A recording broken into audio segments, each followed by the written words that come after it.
I worked late shifts at a small bar in a quiet part of town. It wasn't a fancy place, just a warm, dimly lit spot known to the locals and occasionally visited by lost tourists or passing truck drivers. It wasn't crowded, but it had a regular flow of customers, and I grew accustomed to the routine. Working the late shift meant I was often alone, which I preferred, and the tips were decent enough. The bar wasn't busy every night, but weekends brought more people in. On quieter nights, things were easygoing. The faces were familiar, and I learned how to deal with all sorts.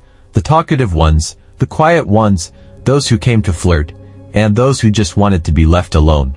I got into the groove of it, but one night would change everything. It was around 1 a.m. on a Tuesday when a man entered.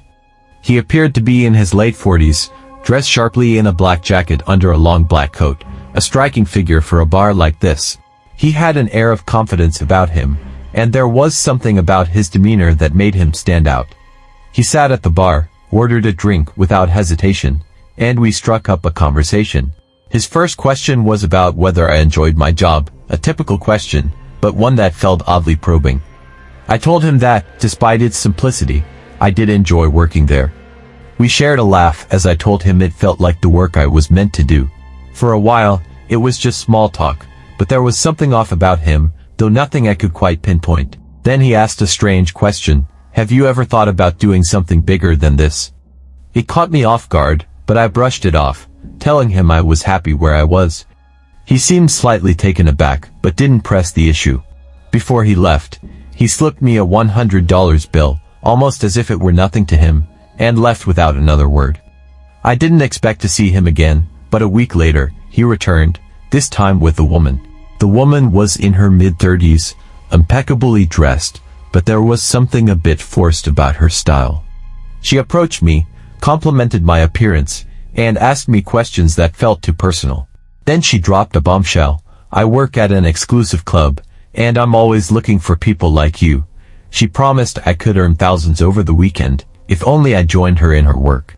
I laughed it off, but she insisted that it was a real offer. The conversation made me uneasy, but I kept my calm. She pushed further, suggesting I could meet someone who would explain the offer in more detail, but I politely declined, telling her I was happy where I was.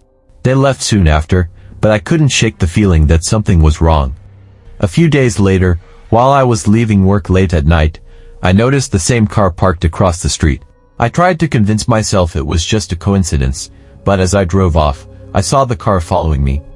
I took a few detours to shake it off, but it stayed right behind me. Panicked, I headed straight for the nearest police station. As I pulled in, the car vanished. I felt a bit relieved, but deep down, I knew this wasn't over. Sure enough, a few nights later, the woman walked into the bar again, but this time, her demeanor was entirely different. She approached me with an unsettling smile, saying, "I just wanted to check on you." My instincts told me something was about to go terribly wrong.